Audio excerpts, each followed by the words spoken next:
I never meant to snoop. Mom's computer sat open on the kitchen counter, her email inbox glowing in the dim evening light, while she took one of her restorative naps. The subject line caught my eye before I could look away. Royal Caribbean Cruise confirmation. Final payment required. My fingers hover over the keyboard. I shouldn't, but something in my chest tightens. A familiar knot of suspicion I've spent years trying to ignore. I click. The confirmation details load, bright and cheerful against the white screen. 3 passengers: Diana Evans, Summer Evans Cooper, Tom Cooper. Luxury Bahamas cruise. 7 nights. Departure date: the 15th of June. My hand flies to my mouth. The 15th of June. The exact date I'm supposed to be leaving for Italy. The Italy trip I've been saving for since college. The one I mention at every family dinner. The one Mom told me I should probably reconsider given her health concerns.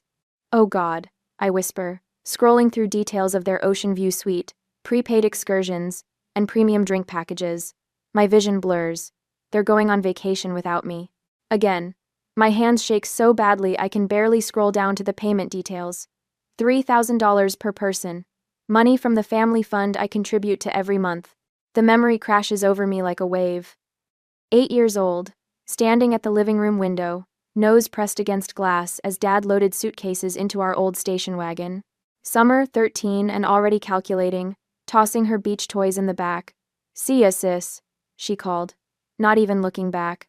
Mom's hand on my shoulder, squeezing just a little too tight. "Next time, sweetheart, someone has to watch Buddy."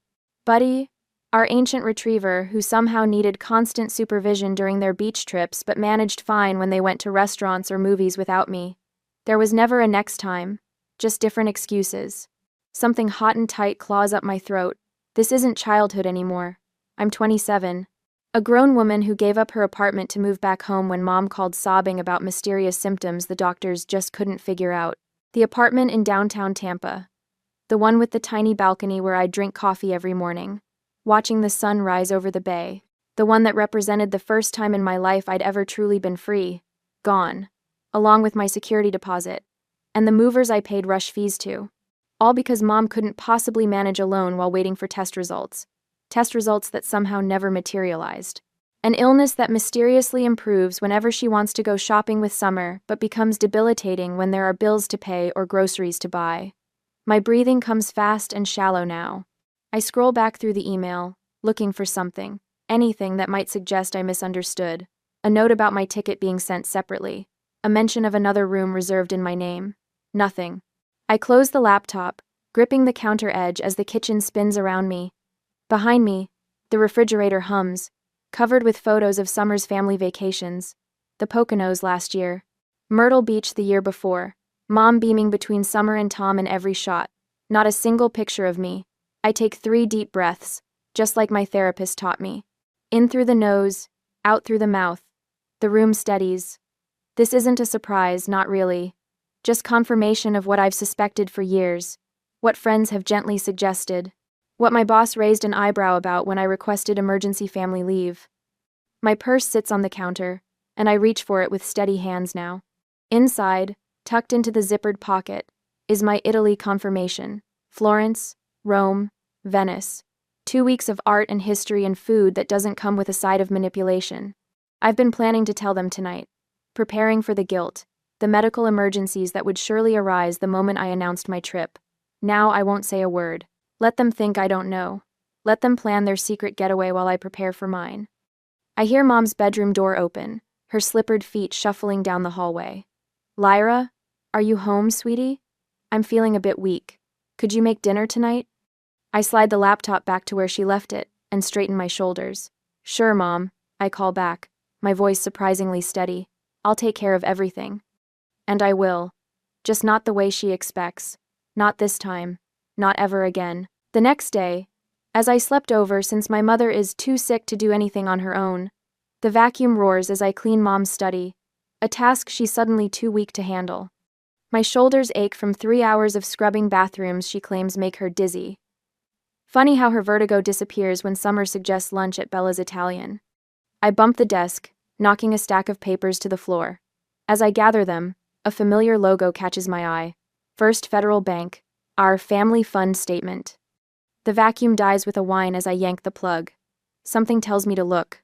Really look. I sink into Mom's leather chair, unfolding the statement with trembling fingers. The numbers swim before me, then snap into horrifying focus. My name, $300, monthly automatic transfer. Mom's name, $50, manual deposit. Summer's name, $50, manual deposit. What the hell? I whisper, flipping through previous months. Same pattern, every single month. The file cabinet behind me contains every financial record Mom has ever kept. I yank open the drawer marked Family and pull out the accordion folder labeled Vacation Fund. Inside, a handwritten ledger details every withdrawal in Mom's perfect penmanship. Myrtle Beach condo deposit, $900.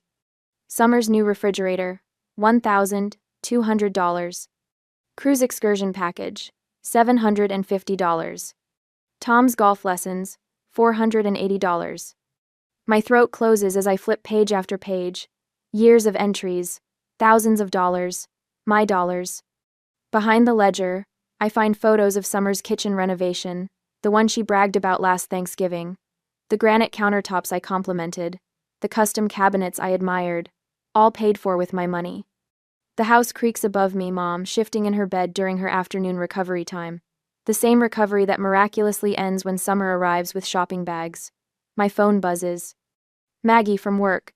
Hey, did you finish that Henderson proposal? She asks. I just found out I've been funding my family's vacations for years. I blurt. I put in 6 times what they contribute, and they've been using it for cruises I'm never invited on. Silence stretches across the line. That's not family, Maggie finally says, voice hard. That's fraud. Her words unlock something in my chest. Fraud, not family obligation, not daughterly duty. Fraud. Come stay with me, she continues. This weekend, we'll figure it out. I can't, I say automatically, then catch myself. Actually, why not? Mom has Summer to help. Exactly. And listen, talk to Reynolds. He likes you. He'll work with your Italy schedule. After we hang up, I drive to my old neighborhood. Mrs. Winters waters her roses just like she did when I was 8, watching from my bedroom window while my family packed for their trips. Lyra. Her face brightens. What brings you by? I settle on her porch swing, the chains creaking familiar comfort. Mrs. Winters, did my family often go on vacation without me when I was little? She stops watering, her expression shifting. Oh, honey, I remember watching you wave from the window. Your little face. I asked your mother once why you never went. She said you preferred staying home. I was 8, I whisper. Her weathered hand covers mine. I know. Back home, Mom's car is joined by Summer's silver SUV. I brace myself as I enter. There she is. Mom calls from the dining room. We were just about to call you. The table is set with the good china Mom's signal for serious conversations. Summer and Tom sit side by side, her face arranged in concerned sister mode. Tom studies his water glass, unable to meet my eyes. We need to discuss finances, Mom says, patting the chair beside her. Times are tight. I slide into the seat, noticing the financial statements strategically placed by Mom's plate. The cruise confirmation nowhere in sight. Summer and I were talking, Mom continues, voice quivering with practiced worry, with my medical bills and everything else we need to pull together. Summer nods, reaching for Tom's hand. Family has to support each other in hard times. We know how excited you are about Italy, Mom says, her eyes wide with manufactured sympathy. But maybe now isn't the best time. If you could contribute what you'd spend on that trip to the family fund instead. The air thickens. My lungs strain against my ribs. I think of the ledger, the photos, the years of betrayal. What about your cruise? I ask. The room freezes. Tom chokes on his water. What cruise? Mom asks, voice too high. The Royal Caribbean Cruise, the 15th of June, Ocean View Suite. The one you, Summer, and Tom are taking the exact same week I'm supposed to be in Italy. Summer's eyes dart to Mom, a silent signal passing between them. Where did you hear? Summer begins. I saw the confirmation email, I interrupt. I know about the family fund too. How I contribute 6 times what either of you do. How you've been using my money for your vacations, your kitchen remodel, Tom's golf lessons. Tom stares at his plate. Summer's face hardens. You went through our private papers? Mom demands, illness forgotten as color floods her cheeks. Like you went through my Italy confirmation? I counter. The one you said I should consider because of your health concerns? That's different, Summer snaps. Mom needs you here. Mom needs my money, I correct her. There's a difference. The silence stretches between us, thick with decades of manipulation suddenly exposed to light. I'm going to Italy, I say, my voice steady for the first time in years. And when I get back, we're going to have a very different conversation about this family fund. I stand, leaving my napkin crumpled on the china plate. Behind me, Mom begins to cough the same theatrical hack she uses when bills arrive. This time, I don't turn around. The next morning, Mom's tears follow me to the kitchen as soon as I wake up. They fall with practiced precision, right on cue. After all I've done for you, she sobs, clutching her cardigan closed like armor. I raised you alone after your father left. I sacrificed everything. I place my coffee mug on the kitchen counter, careful not to slam it despite the heat rising in my chest. The morning sun streams through the windows, illuminating dust motes that dance around us like the half-truths that have filled this house for years. Mom, I booked this trip a year ago. I've mentioned it at every family dinner. When you know how my health is? Her voice rises, trembling perfectly. The doctor said stress could trigger another episode. The mysterious doctor. The unnamed condition. The conveniently untraceable medical advice that always materializes when I attempt independence. Summer breezes in, hair perfectly styled despite the early hour. Morning, family drama. She chirps, shooting me a knowing look before kissing Mom's cheek. Don't worry, Mom. Some people are just selfish. The barb lands exactly as intended. I bite my tongue until I taste metal. I go to work without saying a word. The following day, at work, my phone buzzes for the 19th time. Another group text from Mom. Having terrible pain today. Summer coming over to help since you're busy with vacation plans. Summer's thumbs up emoji appears seconds later, right on schedule. I switch off my phone and focus on the project in need to finish. Back at home, I continue packing my suitcase, methodically folding each item with precision that would make Marie Kondo proud. The bedroom door flies open without a knock. Mom's having an episode, Summer announces, arms crossed. But I guess your precious trip matters more than family. Funny how her episodes always coincide with my plans, I say, continuing to pack. Never when you need her to babysit or help with your kitchen remodel. Summer's mouth tightens into a thin line. You've changed, Lyra. You used to care about family. I still do. That's why this is so hard. She leaves, slamming the door hard enough to rattle the childhood trophies on my shelf. Trophies from events no one attended. While searching for my passport in the desk drawer that evening, my fingers brush against something familiar. My old diary, the cover worn and faded. I haven't seen it in years. I open it, recognizing my 14-year-old handwriting. Mom and Summer left for Virginia Beach today. Told me someone needed to take care of the house. Again. This is the third vacation this year I've missed. When I asked why I couldn't come, Mom said money was tight. But they bought Summer a new swimsuit yesterday. Entry after entry documents the pattern. Vacations I missed, school events they skipped, promises broken so routinely they ceased being promises at all. Behind the diary sits a shoebox of photos. I flip through them with trembling hands. Summer in Disney World, Mom and Summer at the Grand Canyon, beach trips, mountain cabins, weekend getaways. Not a single photo contains me. My phone rings. It's Dr. Levine, my therapist. How are the boundaries holding up? She asks after I describe the day's events. They're crumbling faster than I can rebuild them. Remember what we discussed about familial manipulation patterns? This escalation is actually a sign you're breaking free. They're panicking. After our call, I contact Marissa, the financial advisor I started seeing 3 months ago. I pulled together those records you requested. She says, over the past 5 years, you've contributed approximately $48,000 to your family's expenses, not including the family fund. That's significantly more than they've contributed, based on the documents you provided. The revelation settles over me like concrete. I'm not the financial burden. I'm the support beam. The confrontation happens at dinner. I hadn't planned it, but when Mom dramatically clutches her chest after I mention my departure date, something inside me snaps. I'm still going to Italy, I say, voice steady despite the earthquake in my chest. Mom collapses into her chair. "You're killing me with stress," she wails. Summer jumps up, napkin fluttering to the floor. "Are you serious? You're killing Mom with stress. How can you be so selfish?" Selfish? The word feels foreign on my tongue. I gave up my apartment to move back here. I contribute 3 times what either of you do to household expenses. I've canceled plans, taken time off work, and rearranged my entire life because Mom said she needed me. "Because she does need you," Summer shouts. "No, she doesn't.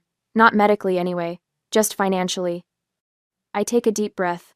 "I'm going to Italy." I repeat. And when I return, I'm finding my own place. I return to my room, without waiting for their reaction. The next morning, my coworker Maggie helps me load essential belongings into her car. "You can store whatever you need at my place," she offers, hefting a box of photo albums. "Stay as long as you need after you get back from Italy." Mrs. Winters, my childhood neighbor who watched me grow up alone in a house full of people, calls to offer her guest room until my departure. "I always knew you'd find your voice someday, sweetheart." My boss arranges an advance on my commission. "Consider it an investment in your mental health," she says. "Italy will inspire your designs. Take lots of pictures." In weeks to come, old friends emerge from the woodwork after hearing snippets of my story, offering support and validation I never knew I needed. The final piece falls into place during a private meeting with Mr. Patterson, the family attorney I found in Mom's address book. "Miss Evans, I'm glad you called," he says, sliding a document across his desk. "This is the deed to your mother's house." I scan the paper, stopping at the names listed as owners. Diana Evans, Lyra Evans. "My name is on the deed?" I whisper. "Your grandmother insisted when she helped with the down payment. She wanted to ensure you always had a home, regardless of your mother's 8 financial decisions." I trace my name on the paper, a strange calm settling over me. Does my mother know I'm aware of this? "I'm not at liberty to discuss other clients' knowledge," he says carefully, "but I can tell you this document gives you certain legal leverage in any property decisions." That evening, I sit on my bed, finalizing my Italy itinerary while Mom and Summer whisper urgently in the kitchen below. For the first time in years, their hushed conversation doesn't send anxiety spiraling through me. I have options they don't know about. I have power they don't recognize. I booked a private gondola tour in Venice and smiled. I also called my lawyer and arranged the moving on the day of my return with the help of my old neighbor. They will see what I can do. When the day of my Italy trip comes, my fingertips hover over the power button of my phone. One press, and I'm unreachable. The thought sends a delicious shiver up my spine. "Final boarding call for flight 237 to Rome," announces a voice overhead. I tuck my phone into my purse without turning it off. Let them call. Let them panic. For once, the thought of their distress doesn't fill me with guilt, but something lighter, brighter, something that feels dangerously like joy. The flight attendant checks my boarding pass and smiles. "Enjoy your trip to Italy." "I will," I say, and the certainty in my voice surprises me. I absolutely will. As I settle into my window seat, my phone buzzes. Mom's name flashes on the screen. Then again, and again. I silence it without answering, and watch the missed call count climb to 7 before we're instructed to switch to airplane mode. Summer's texts arrive in rapid succession. Mom is beside herself. "You can't just disappear like this. This isn't what family does. Call us right now." The final one lands like a slap. "The cruise might be canceled because of you." I laugh out loud, startling the elderly man beside me. I've never felt this weightless before, this unencumbered. "Sorry," I tell him, just excited. "First time to Italy?" he asks. "First real vacation of my life," I reply. The plane accelerates down the runway, pressing me back against my seat. As we lift off, something inside me rises too, a buoyant feeling that expands with every foot of altitude we gain. By the time Tampa becomes a patchwork of tiny squares below, I can barely remember why I ever felt tethered there. When the drink cart comes around, I order champagne. "Celebrating something?" the flight attendant asks as she hands me the plastic flute. I raise it in a solitary toast. My independence. At 30,000 feet, I'm finally free. Back in Tampa, my absence creates exactly the chaos I anticipated. Between naps and movies, I check my emails to find one from Maggie at work. Your mother called claiming you're having a mental health crisis, she writes. Don't worry, we told her you're on approved vacation and perfectly fine. Boss says enjoy every minute. I scroll through Facebook to find Summer's thinly veiled attack. True family stands together through thick and thin. Loyalty isn't something you can just abandon when it's inconvenient. Family first. Disappointed but not surprised. After I arrived in Italy, 3 of Mom's bridge club friends have left voicemails, their concerned tones barely masking their nosiness. Your mother is just so worried, dear, says Mrs. Henderson. Perhaps you could call her? Family is all we have in this world. Family. As if that word justifies everything. I open Instagram instead and post my first vacation photo. Me standing outside Rome's Colosseum, sunlight catching my hair, shoulders back, chin high. No filter needed. First stop on my Italian adventure, I write. Dreams don't wait for permission. The likes and comments flood in immediately. You look radiant, Maggie. About time you did something for yourself. Mrs. Winters. This view is everything. More pics, please. My college roommate. Each notification feels like vindication. Each supportive comment like a hand at my back, steadying me. When I check Facebook again that evening from my charming hotel room, Summer's Point by Family First post has backfired spectacularly. People who've watched from the sidelines for years are finally speaking up. Funny, I never see Lyra in any of your vacation photos. Writes my high school friend Teresa. Didn't you just post about booking that cruise last month? Asks Mom's neighbor. The community that once enabled their behavior through silence is finding its voice, and what they're saying sounds a lot like, we see you now. Before bed, I send a formal email to Mom, Summer, and our family attorney. The subject line reads, Withdrawal from Family Fund, effective immediately. The body is brief but devastating. This letter serves as formal notice that I am withdrawing from the Evans Family Fund. I have removed my name from all joint accounts and ceased all automatic payments to household expenses. My financial obligations to this arrangement are hereby terminated. For questions, please contact me through Attorney Michaels. 10 bless. I attach documentation of my signature removal from the accounts, which I arranged before leaving. The final blow. Confirmation that the last automatic payment transferred yesterday. Without my contribution, they're several $1,000s short for through cruise, so they have to give it up. I sleep better that night than I have in years, dreaming of Florence's domes and Venice's canals while somewhere across the ocean, my mother and sister face the financial reality I've lived with for so long. Actions have consequences. For the first time, those consequences aren't mine to bear. Upon returning, the airport bustles with reunions, but the one waiting for me isn't genuine. I spot them immediately. Mother slumped dramatically in a wheelchair, Summer hovering beside her with rehearsed concern. My shoulders tighten. After 2 weeks of Italian freedom, the sight of them pulls at old strings they think still control me. Lyra. Summer rushes forward, eyes swimming with manufactured tears. We were so worried. Mom's been sick with anxiety since you left. Mother reaches weakly for my hand, her grip surprisingly strong for someone supposedly unable to walk.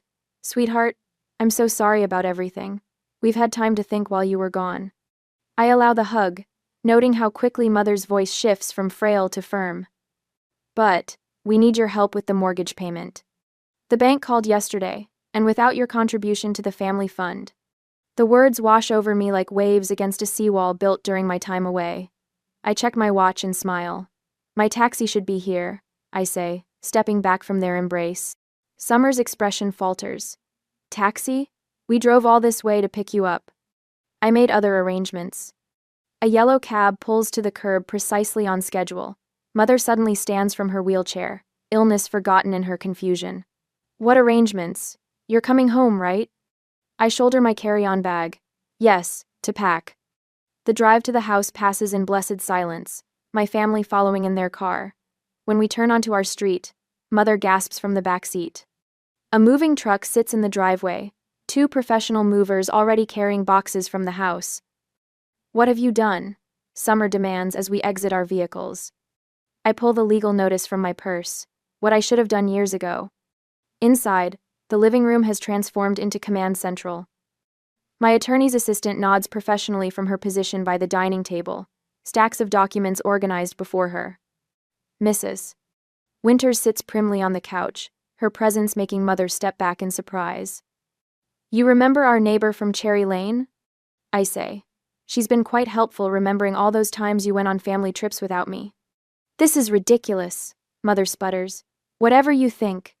I open a manila folder that was hidden in my room. These are the bank statements for the family fund showing my monthly contributions of $300 compared to your $50. I place it on the coffee table, then add another. Here's the documentation from your doctor confirming no diagnosis for the mysterious illness that kept me trapped here. Summer's face pales. You had no right to. And these, I continue, placing a printed stack of text messages between them, are the conversations between you two, about, and I quote, keeping Lyra on the hook, so I'd continue paying bills while you planned vacations. Mother's face hardens, the mask of fragility dissolving completely. You ungrateful child, after everything I've sacrificed. You sacrificed nothing. My voice doesn't shake anymore. These bank records show who supported whom for the past 3 years. I paid 70% of household expenses while you claimed to be too ill to work. I stand tall in the center of the living room, feeling a curious lightness. The movers continue efficiently transferring my belongings to the truck. The mortgage payment notice on the counter is due next week. You'll notice my name isn't on it anymore. I slide the home sale agreement across the table. I'm selling my portion of the house, as is my legal right as co-owner. The proceeds will fund my new condo. Mother lunges for the papers, but my attorney's assistant smoothly intercepts them. You can't do this. Summer shrieks. Where are we supposed to live? How will we afford anything? The same way other adults do by supporting yourselves. I retrieve the final document from my bag. I've also removed myself from all shared accounts and credit cards, effective immediately. Mother's carefully constructed appearance crumbles. Her face contorts with genuine rage, eyes glittering with fury rather than tears. You think you're so clever, she hisses. You've always been selfish, just like your father, always putting yourself first. Summer steps between us. Mom, don't say things you'll regret. We can fix this. Her voice shifts to the wheedling tone I recognize from childhood. Lyra, be reasonable. Family supports each other through hard times. This isn't family, I say quietly. It's exploitation, and I'm no longer available to be used. The doorbell rings. Mrs. Winters opens it to reveal 3 neighbors I've known since childhood. They've come with casseroles, thinking Mother truly ill a story. Summer apparently spread to explain my absence. Perfect timing, I say, gesturing them inside. Mother was just explaining how her health crisis was fabricated to manipulate me. Summer whirls on Mother. You told me the doctor confirmed your diagnosis. And you told me Lyra agreed to fund your kitchen remodel. Mother snaps back. The neighbors exchange uncomfortable glances as the family dynamic unravels before them. I sign the final paperwork my attorney's assistant presents, while my mother and sister continue their accusations. When the last box is loaded, I take one final look around the house that was never truly a home. Summer is crying now, real tears of panic rather than manipulation. Mother sits rigidly on the couch, already calculating her next move without me as a resource. I walk out with my head high, not looking back at the glass house of lies shattering behind me. The morning sunlight streams through floor-to-ceiling windows, painting golden patterns across polished hardwood floors. I stretch lazily in my reading nook, savoring the ocean view from my beachfront condo. 1 year since I walked away, and sometimes I still catch myself waiting for the familiar weight of anxiety to settle on my shoulders. It never comes. My design portfolio sits open on the coffee table, pages filled with successful projects and glowing client testimonials. 3 new commercial contracts came through last week. Turns out people respect you more when you respect yourself. Look at you, all fancy and successful. Maggie teases during our weekly video call. She's become my closest friend, the one who helped me move when everyone else believed my mother's stories. I laugh, turning my laptop to showcase the travel map hanging on my wall. Next month, Greece. Then, maybe Spain, in the fall. Colorful pins mark completed journeys: Italy first, then Portugal, France. Each one a promise kept to myself. Below the map hangs a framed photo from my housewarming party friends raising glasses, genuine smiles all around. Not a fake expression among them. Your investment account statement arrived. Maggie reminds me. How's the former family fund doing? Growing steadily. No mysterious withdrawals, imagine that. The mailman delivers an envelope that afternoon. Inside, a birthday invitation for my niece, Emma. Summer's handwriting loops across the bottom. Family should stick together. Mom misses you. The old Lyra would have dropped everything, rushing back into their orbit with apologies already forming. The new Lyra orders a beautiful dollhouse online, writes a warm card to Emma, and makes a reservation at a restaurant near Summer's neighborhood. Public places prevent private manipulations. My therapist calls it progress. You're building relationship terms that work for you, she says during our monthly check-in. We focus on my future now, not endless cycles of family fixing. New traditions fill my calendar. Sunday brunches with neighbors, monthly book club at the local library, weekly video chats with friends scattered across the country. My mother still calls occasionally, her voice slipping into familiar patterns of need, but I've learned to recognize the undertow before it pulls me under. Last month, a young designer at work confided about her controlling parents. The words tumbled out: guilt, obligation, sacrifice, so familiar they could have been my own from a year ago. You don't have to set yourself on fire to keep others warm, I told her, sharing resources that helped me. The relief in her eyes mirrored what I see in my journal entries from the past year, a record of growing peace. Today, Thanksgiving fills my condo with warmth and laughter. Friends and neighbors crowd around my dining table, passing dishes family style. The chair I once would have left empty, waiting for a reconciliation that never came, holds Mrs. Winters, her silver hair catching light as she chuckles at someone's joke. To chosen family, I say, raising my glass, and to choosing the life we deserve. Later, when everyone has gone, I curl up with my laptop and browse flight options for my spring adventure. Maybe Australia this time. I've always wanted to see the opera house at sunset. My phone lights up with a text from my mother. We need to talk. I turn it face down without responding and watch waves shimmer in moonlight. Tomorrow will bring its own decisions. Tonight belongs to me. The peace I've found isn't perfect. It's better it's real.